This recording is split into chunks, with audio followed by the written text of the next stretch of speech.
Başlara dönüş yox bir ömürdə. Axar su kimi keçdi zaman. Yaradanın lütfu olan, hər sarıdan bərəkətini əsirgəmədiyi bu torpaqların dostundan çox düşməni olub tarixin hər dönəmində. Dost cildinə girəni, içindən zəhər toxumu səpəni, yadların fitvasına uyub qardaş qapısını qılınçla döyəni. Uzaqlarda deyil, elə son 2-3 əsrdə başımıza gələnlər. Kürəkçay, Gülüstan, Türkmençay müqavilələrin göz yaşlarını axıdıb bitirə bilməyib hələ də Xanaraz.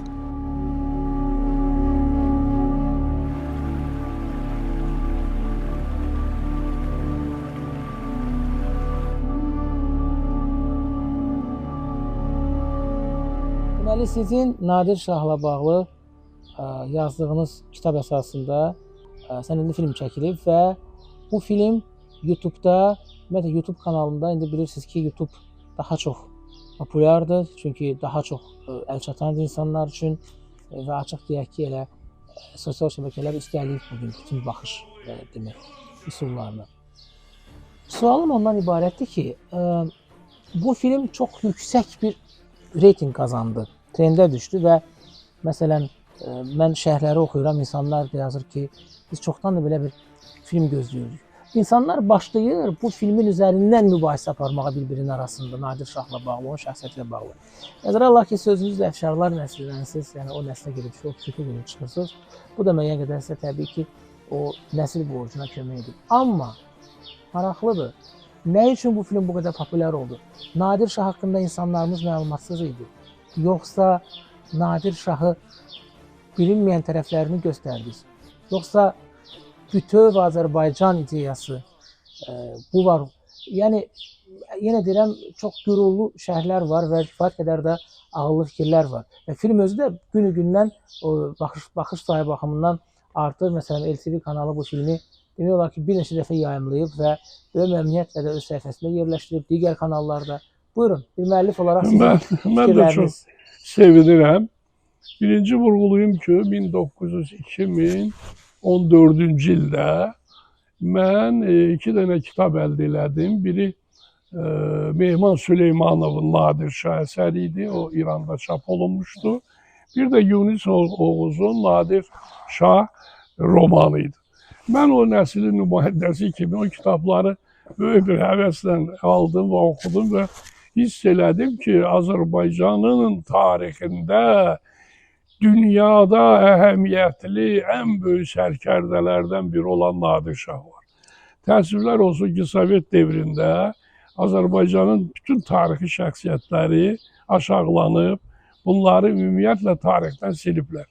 Heç bir Azərbaycan tarixi kitabında Nadir Şah barəsində məlumat verilməyib. Nəinki Nadir Şah, heç Şah Abbas, Təhmasib və qeyri-ixtiyar, Atabəylər və ilaxirə. Mən o devirdə belə qərara gəldim ki, gəl bu Nadir Şah barəsində bir tarixi Azərbaycanda əsər yazım. Və onu qələmə aldım, getdim, Türkiyədə qaldım bir il, İranda oldum, Vatikana getdim, Rus arxivlərindən bəzi məlumatları yığdım və əsər çap olundu. O da o devirdə çox geniş, necə deyərlər, rezonans verdi, çox belə Azərbaycan cəmaət oxucuları qəbul elədilər. Az bir müddətdən sonra həmin əsəri mən apardım. Türkiyədə, Türk dilində çap elətdirdim. 2015-ci ildə. Orada da bu daha böyük rezonans verdi.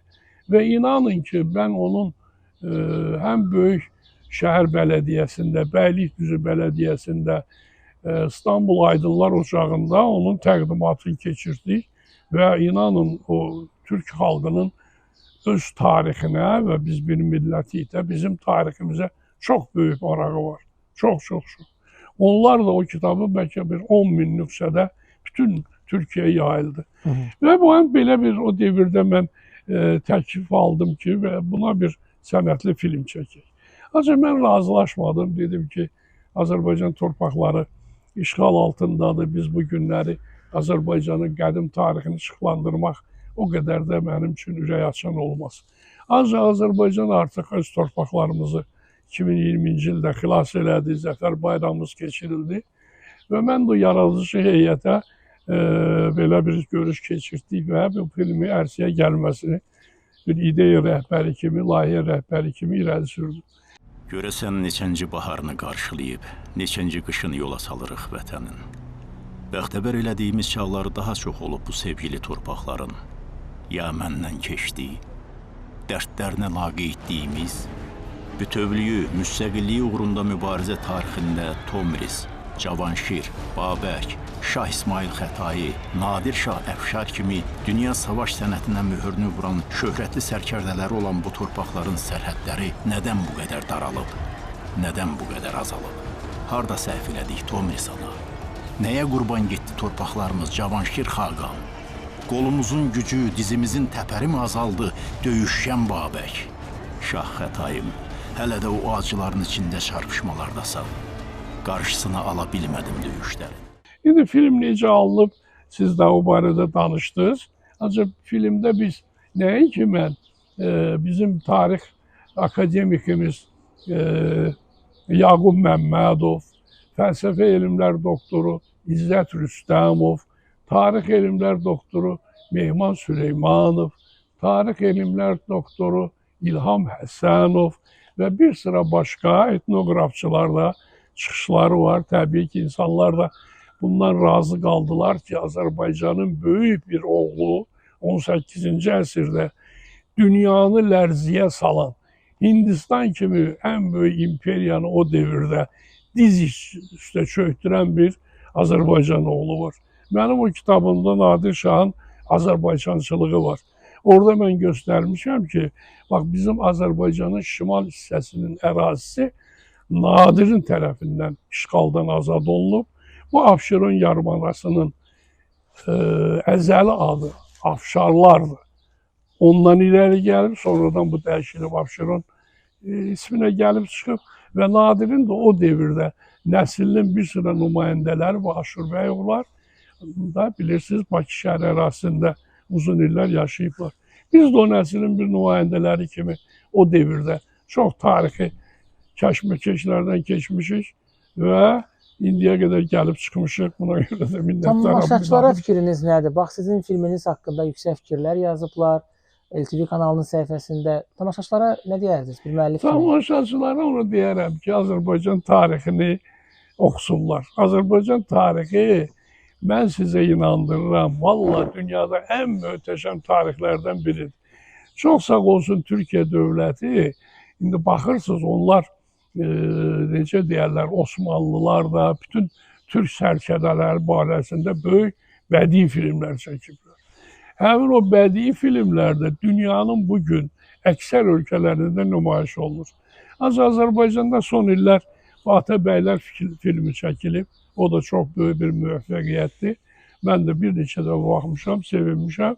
Arzu eləyərəm ki, bu davam eləsin. Elə Şah İsmailimiz də, Təhmasib də, Şah Abbas da, həmçinin də Nadir Şah barəsində Hindistan, Pakistan filmlər çəkib, Azərbaycanda isə elə bizim xalqımız təzə-təzə öz oğlanlarını tanıyır. Təşəkkür edirik Cahangir müəllim. Sağ olun. Odur eyli, od nəfəsli diyarı. Bütövlüyümüzün, birliyimizin qələbə tonqallarının bir gün Təbrizdən, Urmudan, Babək zirvəsindən, Ərş qalası ətrafından od götürəcəyinə ürəkdən inanırıq. O eşq ilə, o nida ilə Şah babamızın şərəfinə kitablar yazılmaqda, filmlər çəkilməkdə, məclislər qurulmaqdadır. Hər qonşuda bir parçası əsir qalan